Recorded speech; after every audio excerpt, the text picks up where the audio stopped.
guys, it's me Lynn. Ang ganda ng langit ngayon.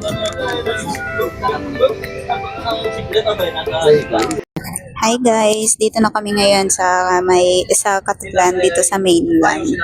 Kaka-out lang namin galing sa work dahil graveyard duty kami ngayon. Ito kasama ko yung katrabaho ko. Since day off ko bukas, uwi ako ngayon sa amin, sa bahay namin. Kakauwi din after, last uwi ko sa amin is October pa eh. December na ngayon, di ba? Ang ganda ng langit ngayon. Guys, wala pa kaming tulog ngayon. Kasi ang daming pasahero ngayon. Kahapon din marami ring pasahero. Marami ba kahapon? Kanina, umaga pa lang ang dami ng tao dun sa Jet 4. Nakakauwi din sila. Nakakauwi din sa wakas. Ay, ako pala. Nakakauwi din sa wakas. Ang ganda ng panahon ngayon. Pero kanina, kanina kagabi pa lang, ang lakas ng ulan. Nag-series kami ngayon dahil mas makakatipid kapag series yung sasakyan. Siya na. Okay lang din. Sige, sarado na.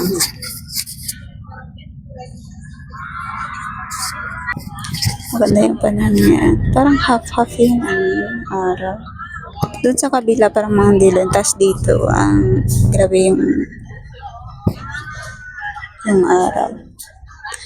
Uwi na kami. May Watson na dito sa mainland. Pero hindi pa ako nakapasok dyan. Kasi nga, bagong open pa. You can ask the flowers and the water.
Dito banda guys, ayun sa airport po yan.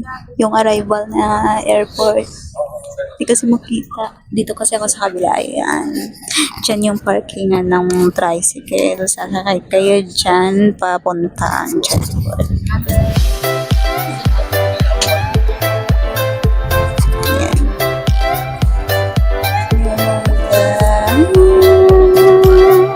Sana pag-uwi sa bahay hindi brown out at sana hindi maganda yung ulan, sana basa kaya agad.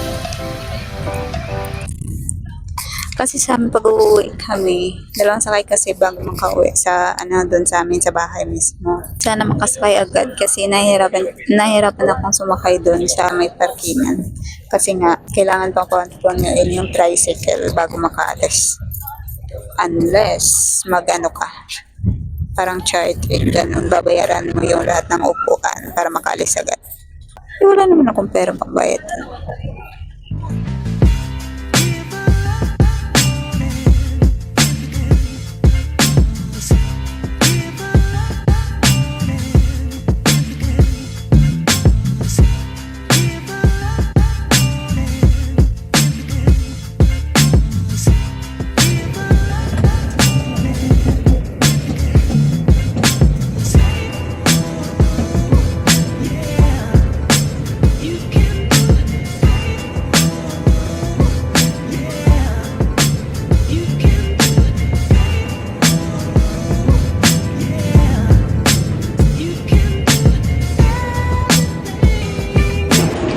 Nakarating na rin tayo sa bayan.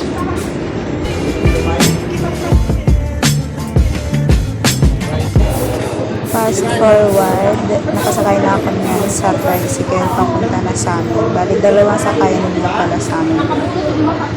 Dalawang sakayan pa uwi papunta sa amin. Ano daw?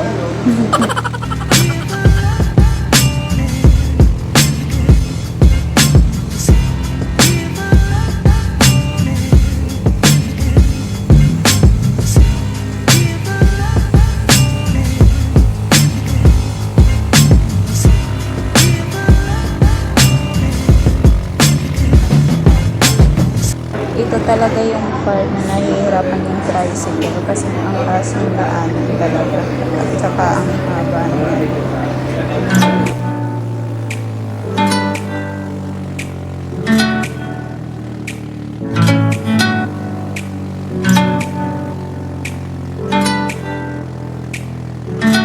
2,000 years later. Dito na ako ngayon sa bahay, nakauwi na rin sa wakas. It's already 10:57 in the morning. Kanina 8 a.m. tayo doon umalis sa Boracay.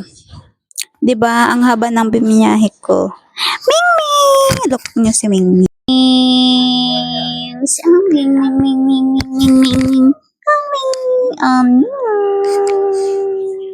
Dalawa yan sila. Yung ito, color blue. Same na blue yung mata. Yung isa is half green, tsaka not exactly green. Parang green na parang brown. Tapos yung isa blue. Abaw! Ming! Yan yung isa, oh. Puno ng uling yung katawan. Dito na ako sa bahay ngayon and pagdating ko dito, nagtimpla agad ako ng kape ulit. Pangalawang beses ko ng kape to. And buti na lang meron ding puto. Yung puto is yung traditional way ng paggawa ng puto. Tingnan, look niyo po. Kape and then puto. Ayan po. Masarap siya guys. Ayan. Look. Bongga. Yung tawag dito sa amin nito is pinais. Pero sa Tagalog, suman ba? Tama ba? Suman. Daming pagkain dito. Akala ko walang pagkain pagdating ko dito. Meron ding oatmeal. Itlog maalat and danggit. Kakarating ko lang dito pero brown out agad. What? Buti na lang gumagana pa yung yung wifi. Pero sabi ng kapatid ko, may battery kasi siya. May battery siya. So, mamamatay rin siya after, ano yan? 5 hours, 6 hours? I don't know kung tama. Guys, kape kayo dyan. Wala pa akong tulog. Kanina sa biyahe natulog ako. Not exactly natulog. Nakatulog. Patulog ako kanina sa biyahe. Pero ano lang. Hindi naman diretso kasi tricycle yung sinasakyan namin eh. Yung daan papunta dito is pataas. 2,000 years later. Pabalik na ako sa isla ng Boracay. Umaga pa naman.